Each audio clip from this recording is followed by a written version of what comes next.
Sir നമസ്കാരം. നമസ്കാരം. തെരഞ്ഞെടുപ്പ് കഴിഞ്ഞു. തെരഞ്ഞെടുപ്പിനേക്കാൾ വാശിയാണ് ഇപ്പോൾ ജയിച്ച യു ഡി എഫിനകത്ത് എന്ന് പറയുന്നില്ല, കോൺഗ്രസിനകത്ത്. വിഷയം കോൺഗ്രസിൽ ആരായിരിക്കണം മുഖ്യമന്ത്രി എന്നുള്ള ഒരു സ്ഥാനത്തെ ചൊല്ലിയുള്ള തർക്കമാണ്. ഇത് തെരഞ്ഞെടുപ്പിന് മുൻപ് തന്നെ തുടങ്ങിയതാണ്. പക്ഷേ അതിൽ വളരെ ഗൗരവതരമായ ചില സംഗതികൾ ഉണ്ട് എന്നുള്ളത് കണ്ണടച്ച് തള്ളിക്കളയാൻ സാധിക്കില്ല. 2026 നിയമസഭാ തെരഞ്ഞെടുപ്പിന് മുമ്പായിക്കൊണ്ട് 5 വർഷം മുൻപ് പ്രതിപക്ഷ നേതാവായി വി.ഡി. സതീശൻ രംഗപ്രവേശം ചെയ്യുമ്പോൾ അദ്ദേഹത്തിന്റെ മുമ്പിൽ അദ്ദേഹത്തോട് സോണിയാഗാന്ധി പറഞ്ഞിരുന്ന ഒരു കാര്യമുണ്ട്. നിങ്ങൾക്ക് ജനങ്ങളെ ക്യാൻവാസ് ചെയ്യാൻ സാധിക്കും, കോൺഗ്രസ് പാർട്ടിയെ അധികാരത്തിൽ കൊണ്ടുവരാൻ നിങ്ങൾക്ക് സാധിക്കും എന്നാണ് എൻ്റെ വിശ്വാസം. അന്ന് തന്നെ വി.ഡി. സതീശൻ സോണിയാഗാന്ധിക്ക് ഒരു ഉറപ്പ് കൊടുത്തു എന്നാണ് ഈ കഴിഞ്ഞ ദിവസം അദ്ദേഹത്തിന്റെ ഒരു ഇന്റർവ്യൂ കണ്ടപ്പോൾ പറഞ്ഞത്. അന്ന് ഞാൻ മാഡം സോണിയാഗാന്ധിക്ക് ഒരു ഉറപ്പ് കൊടുത്തിട്ടുണ്ടായിരുന്നു, നമ്മൾ കേരളത്തിൽ അടുത്ത വട്ടം അധികാരം പിടിക്കും എന്നുള്ളത്. അതിനുവേണ്ടി അന്ന് മുതൽ വി.ഡി. സതീശൻ പ്രയത്നിച്ചു. അതിനുശേഷം നടന്ന, അതായത് പ്രതിപക്ഷ നേതാവ് ആയി അധികാരമേറ്റതിനു ശേഷം നടന്ന ഉപതെരഞ്ഞെടുപ്പുകളിൽ ഒന്നൊഴികെ ബാക്കി എല്ലാത്തിലും ഗംഭീര വിജയം നേടി. ലോക്സഭാ തെരഞ്ഞെടുപ്പിൽ നേടിയ വലിയ വിജയം, അതുപോലെ തദ്ദേശ സ്വയംഭരണ സ്ഥാപനത്തിലേക്ക് നടന്ന വലിയ വിജയം. ഇക്കുറി തെരഞ്ഞെടുപ്പ് ഫലം പുറത്തു വരുമ്പോൾ തൊട്ട് അടുത്ത എതിർ സ്ഥാനാർത്ഥി, അതായത് LDF-ലെ മുടിചൂടാമന്നന്മാരായ ആളുകളെല്ലാം നിലംപൊത്തുന്ന കാഴ്ചയാണ് കണ്ടത്. കേവലം 35 സീറ്റിലേക്ക് CPM-ന് ഒതുക്കി. 99 സീറ്റുമായി കഴിഞ്ഞ ടൈമില് മുഖ്യമന്ത്രി പിണറായി വിജയൻ അധികാരത്തിൽ വന്ന സ്ഥാനത്ത് ഇക്കുറി 35 മാറി.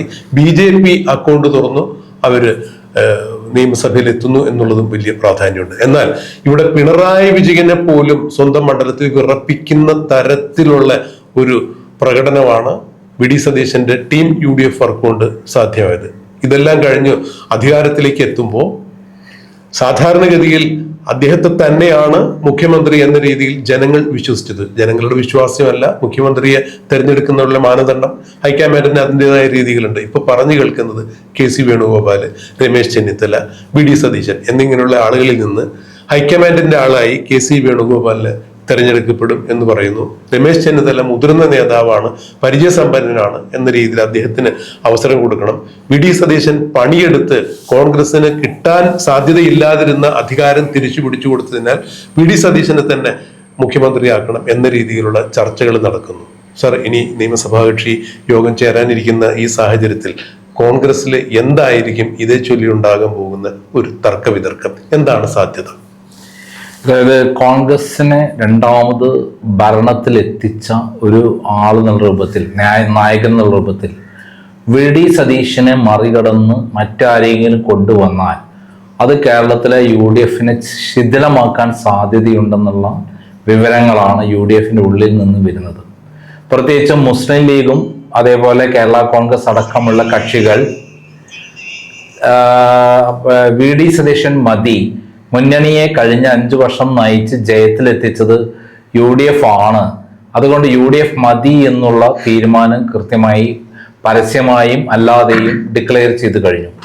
അങ്ങനെ പറയുന്നതിന് കാരണം എല്ലാവരെയും കൂട്ടിയോജിപ്പിച്ച് ടീം UDF ആയി കൊണ്ട് മുന്നോട്ട് പോകാൻ കഴിവുള്ള കെൽപ്പുള്ള ആള് എന്നുള്ള നിലയിൽ മാത്രമല്ല, മുന്നണിക്ക് എവിടെയൊക്കെ പാളിച്ചകളുണ്ട് അതെല്ലാം ക്ലിയർ ചെയ്ത് അതിന് പരിഹാരമുണ്ടാക്കി മുൻകൂട്ടി തന്നെ പ്ലാൻ ചെയ്ത പ്രകാരമുള്ള പ്രവർത്തനങ്ങൾ നടത്തി വൻ വിജയം നേടാനുള്ള കഴിവും സാമർഥ്യവും നേതൃത്വപാഠവും സതീശുണ്ടെന്ന് അദ്ദേഹം അനുഭവജ്ഞാനത്തിലൂടെ ഇപ്പൊ തെളിയിച്ചിരിക്കുകയാണ്.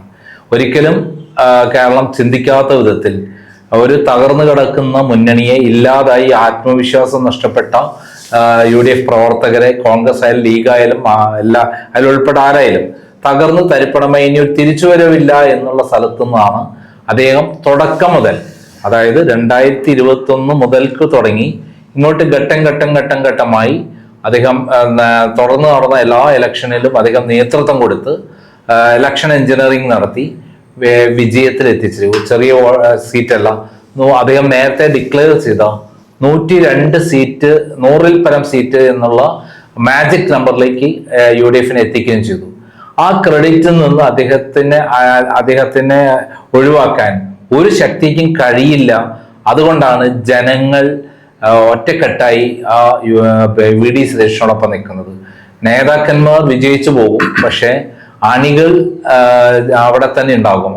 അണികളെ ഒരു നിരാശപ്പെടുത്തിക്കൊണ്ട് UDF കോൺഗ്രസ് അങ്ങനെ തീരുമാനമെടുത്താൽ അതിന് തിരിച്ചടി അധികം താമസിയാതെ വരും എന്നുള്ളതാണ് സത്യം. അല്ല, അവർ ചൂണ്ടിക്കാണിക്കുന്ന വിഷയങ്ങൾ ഒരു മുതിർന്ന മാധ്യമ പ്രവർത്തകൻ എന്ന രീതിയിൽ സാർ ഇത് വളരെ തന്നെ, അതായത് തെരഞ്ഞെടുപ്പിന് മുൻപേ തന്നെ സാർ ഇത് വിലയിരുത്തിയിട്ടുള്ളതാണ്, പലപ്പോഴും പല വീഡിയോകളിൽ തുറന്നു പറഞ്ഞിട്ടുള്ളതാണ്.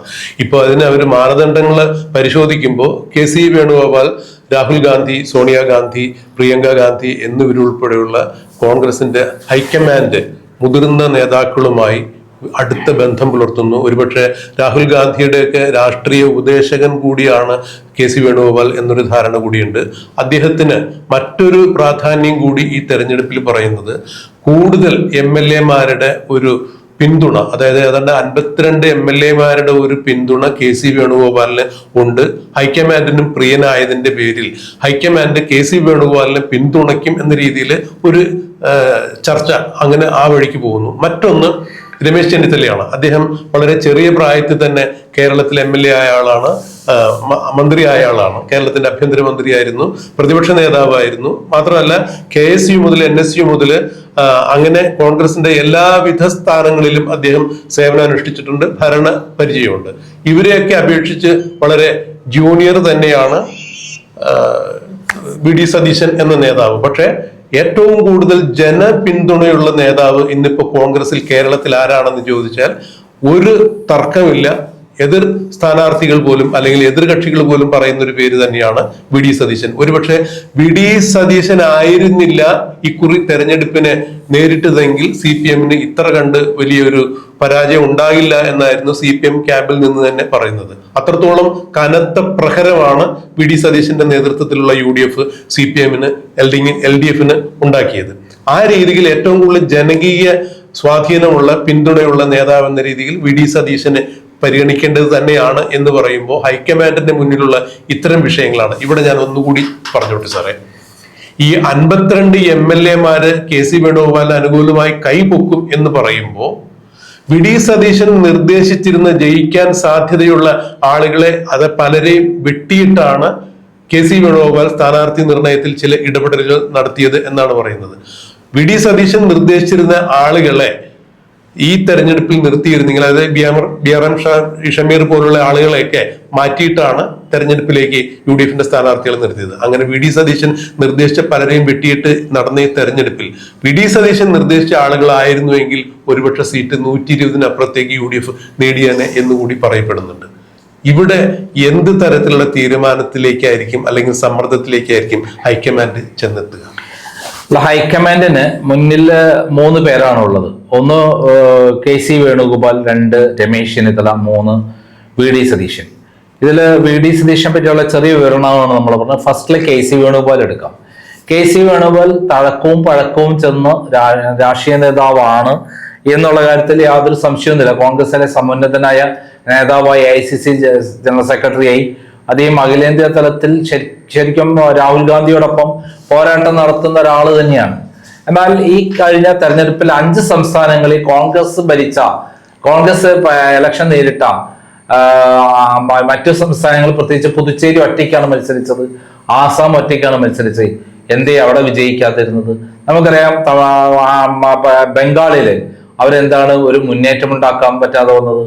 അവിടെ BJP വലിയ മുന്നേറ്റം ഉണ്ടാക്കിയപ്പോൾ എന്തുകൊണ്ട് കോൺഗ്രസിന് അവിടെ മുന്നേറ്റം ഉണ്ടാക്കാൻ പറ്റിയില്ല? അപ്പൊ അദ്ദേഹം അഖിലേന്ത്യാ നേതാവ് എന്ന നിലയിൽ തെളിയിക്കേണ്ടത് ഇവിടുത്തെ മേന്മയല്ല, ഇവിടെ ഓൾറെഡി ഘട്ടം ഘട്ടമായി VD സതീശന്റെ നേതൃത്വത്തിൽ പ്രവർത്തനം സജീവമായി കൃത്യമായി മുന്നോട്ട് പോയിക്കൊണ്ടിരിക്കുകയാണ്. എന്നാൽ ഇങ്ങനെയല്ലാത്ത ആസാമിൽ എന്തുകൊണ്ട് കോൺഗ്രസിനെ അദ്ദേഹം പടുത്തുയർത്തി വിജയിപ്പിച്ചില്ല? സാർ ഒന്ന് ഇടപെട്ട് ഒരു വാക്കൊന്ന് പറഞ്ഞോട്ടെ. പഞ്ചാബിലും രാജസ്ഥാനിലും ആസാമിലും ഒക്കെ ഹൈക്കമാൻഡ് പലപ്പോഴായി നേരിട്ട് കെട്ടിയിറക്കിയ ചില ആളുകളെ ജനം പിന്നീട് സ്വീകരിക്കാത്തതും പിന്നീട് ഈ സംസ്ഥാനങ്ങൾക്ക് കോൺഗ്രസിന്റെ നില തന്നെ പരിങ്ങിലാവണം നമ്മൾ കണ്ടു. അത് ACC വക്താവ് എന്ന രീതിയിൽ KC വേണുഗോപാൽ വലിയ തിരിച്ചടിയായിരുന്നു. അല്ല, അത് അത്തരം കാര്യങ്ങൾ സജീവമായി മുന്നിലുള്ള ICC സംബന്ധിച്ചിടത്തോളം അവർ KC വേണുഗോപാലിനെ കെട്ടിയിറക്കുകയാണെങ്കിൽ അത് വലിയ തിരിച്ചടിയായി മാറുന്നുള്ള കാര്യം സംശയമില്ല. ഈ ഭരണം എത്ര കാലം മുന്നോട്ട് പോകുമെന്നും നമുക്ക് പറയാൻ പറ്റില്ല. കാരണം VD സതീശൻ കഴിഞ്ഞ 5 വർഷം കൊണ്ട് താൻ ഓരോ മണ്ഡലത്തിലും പോയി പഠിച്ച് അവിടെ വിജയിക്കാൻ സാധ്യതയുള്ള സ്ഥാനാർത്ഥികളുടെ ലിസ്റ്റ് അടക്കം ഒരു സർവേ നടത്തി പഠനങ്ങൾ നടത്തിയിട്ടാണ് അദ്ദേഹം കൊടുത്തത്. എന്നാൽ കെ.സി. വേണുഗോപാൽ എല്ലാ കേരളത്തിലെ UDF-നെ ഡെവലപ്പ് ചെയ്ത് വളർത്തി വിജയിപ്പിക്കാൻ പറ്റുന്ന പാകത്തിലാക്കി വെച്ച ശേഷം ആ സമയത്ത് VD സതീശൻ കൊടുത്ത ലിസ്റ്റ് വെട്ടിമാറ്റി കെ.സി. വേണുഗോപാലിന്റെ സ്ഥാനാർത്ഥികളെ നിശ്ചയിക്കുകയാണ് ചെയ്തത് എന്നുള്ള കാര്യം സത്യമാണ്. അവരാണ് ഇപ്പോൾ ജയിച്ച് ഏത് കുറ്റിച്ചൂലിനെ കൊണ്ടുവച്ചാലും ഈ ഭരണത്തിനെതിരെയുള്ള ഒരു കൊണ്ടുവച്ചാൽ മതി അവിടെ വിജയിക്കും എന്നുള്ള സ്ഥിതിയായിരുന്നു കേരളത്തില്. അങ്ങനെയുള്ള സ്ഥലത്ത് കെ.സി. വേണുഗോപാൽ സ്ഥാനാർത്ഥികളെ നിശ്ചയിച്ച് സ്വയം ആളുകളെ വിജയിച്ചപ്പോൾ കെ.സി. വേണുഗോപാൽ മുഖ്യമന്ത്രിയെ വരണമെന്നും പറയുന്നത് ബാലിശമായ കാര്യമാണ്. അദ്ദേഹത്തിന് കഴിവില്ലാത്ത ആളായിട്ടൊന്നും നമ്മൾ കാണുന്നില്ല. പക്ഷെ കെ.സി. വേണുഗോപാൽ നാഷണൽ ലീഡറായിട്ട് മുന്നോട്ട് പോവുകയാണ് വേണ്ടത്. അല്ലാതെ ഇവിടെ വന്നിട്ട് ഇവിടെ ഉള്ള കുഴപ്പമുണ്ടാക്കിയുള്ള ഒരു മുന്നേറ്റം ഇല്ലാതാക്കാനുള്ള കാര്യങ്ങൾ ചെയ്യുകയല്ല വേണ്ടത്. അപ്പോൾ താൽക്കാലികമായി MLA-മാര് കൈ ഉയർത്തി കാണിക്കുമായിരിക്കാം. പക്ഷെ നാളെ ഈ MLA-മാര് തന്നെ കെ.സി. വേണുഗോപാലിനെതിരായി തീരും. കാരണം ഇവിടെ അത്രയ്ക്കും ഈ ആരാണോ ഈ 5 വർഷം കഷ്ടപ്പെട്ട് ത്യാഗം ചെയ്ത് അധികാരത്തിൽ എത്തിക്കാൻ വേണ്ടി നയിച്ചിട്ടുള്ളത് ആ ആളെ മറന്നുകൊണ്ട് മറ്റൊരു നീക്കം നടത്തി കഴിഞ്ഞാൽ അത് വലിയ തിരിച്ചടിയായി മാറും എന്നുള്ള കാര്യത്തിൽ സംശയമില്ലാത്ത കാര്യമാണ്. അതുകൊണ്ട് അത്തരം കാര്യങ്ങൾക്ക് പോവാതിരിക്കുകയാണ് നല്ലത് എന്നുള്ളതാണ്. രണ്ടാമത്തെ കാര്യം, രമേശ് ചെന്നിത്തല നമുക്കറിയാം നല്ല നേതാവാണ്. അദ്ദേഹം ഏറ്റവും അഴിമതികൾ കൊണ്ടുവന്നുള്ള നേതാവ് പിണറായി വിജയനെ വരച്ച വരിയിൽ നിർത്തിയിട്ടുള്ള 2016 മുതൽ 2021 ഫൈറ്റ് ചെയ്തുള്ള നേതാവാണ്. പക്ഷെ അദ്ദേഹത്തിന്റെ പരാജയം എന്താണ്? തുടക്കം മുതൽ ജനങ്ങളിലേക്ക് ഇറങ്ങിച്ചെല്ലാനുള്ള അദ്ദേഹം ഇറങ്ങിച്ചെന്നില്ല എന്നുള്ളതാണ്. ഇവിടെ VD സതീശൻ ജനങ്ങളിലേക്ക് തുടക്കം മുതൽ ഇറങ്ങിച്ചെല്ലുകയും ഓരോ ഉപതെരഞ്ഞെടുപ്പിലും അത് അദ്ദേഹത്തിന്റെ കഴിവ് കൃത്യമായി ഇംപ്ലിമെന്റ് ചെയ്ത് വിജയിപ്പിച്ചെടുക്കാൻ UDF-നെ വിജയിപ്പിച്ചെടുക്കാൻ സാധിച്ചു. അതും 5-6 ഇരട്ടി വോട്ടിന്റെ ഭൂരിപക്ഷത്തിലാണ് വിജയിപ്പിച്ചെടുത്തുള്ളത്. അപ്പം രമേശ് ചെന്നിത്തല കഴിവില്ലാത്ത നേതാവല്ല. രമേശ് ചെന്നിത്തല ഇത് വന്നു കഴിഞ്ഞാൽ മുന്നണി അധികാരത്തിൽ വന്ന് മന്ത്രിസഭ വന്നാൽ അതിൽ ഏറ്റവും പ്രധാനപ്പെട്ട മന്ത്രിയായി വരേണ്ട ആളാണ്, കൂടെ നിൽക്കേണ്ട ആളാണ്. പക്ഷെ അദ്ദേഹം നയിക്കാൻ പറ്റുന്ന ഒരാളെല്ലാം തെളിയിച്ചിട്ടുള്ള ആളാണ്. അതല്ലായിരുന്നെങ്കിൽ 2021 കോവിഡ് അല്ല എന്ത് പ്രശ്നം വന്നാലും അതിനെ മറികടന്നുകൊണ്ട് വിജയിക്കുമായിരുന്നു. നമുക്കറിയാം തമിഴ്നാട്ടിൽ DMK ജയിച്ചു വന്നില്ലേ. അപ്പോ അത് ഒരു പരാജയം തന്നെയാണ്. ജനങ്ങളെ വിശ്വാസത്തിലെടുത്ത് ജനങ്ങളിലേക്ക് ഇറങ്ങിച്ചെന്ന് പ്രവർത്തിക്കുമ്പോഴാണ് ആ നേതാവായി മാറുന്നത്. ഇവിടെ VD സതീശനെ ഇന്നലെ എറണാകുളം റെയിൽവേ സ്റ്റേഷനിൽ നമ്മൾ കണ്ട കാഴ്ച എന്താണ്? ആയിരക്കണക്കിനായ ആരാധകർ അദ്ദേഹത്തെ തോളിലേറ്റി യാത്ര ചെയ്യുന്നതാണ് കണ്ടത്. അതാണ് വിശ്വാസം, നേതാവിലുള്ള വിശ്വാസം. നേതാവ് അണികൾക്ക് കൊടുത്ത വിശ്വാസം തിരിച്ച് അണികൾ നേതാവിന് കൊടുക്കുന്നു. നമുക്കറിയാം കാസർഗോഡ് മുതൽ തിരുവനന്തപുരം വരെയുള്ള പൊതുയുഗയാത്ര കേരള ചരിത്രത്തിൽ ഇത്രയധികം ജനപ്രളയം ഉണ്ടായിട്ടുള്ള ഒരു യാത്ര ഉണ്ടായിട്ടില്ല. മാത്രമല്ല ആ യാത്ര വൻ വിജയം ആയി തീർന്നതിന് തൊട്ട പിന്നാലെയാണ് ഇലക്ഷന് വന്നത്. ആ ട്രെൻഡാണ് ആഞ്ഞടിച്ചത്.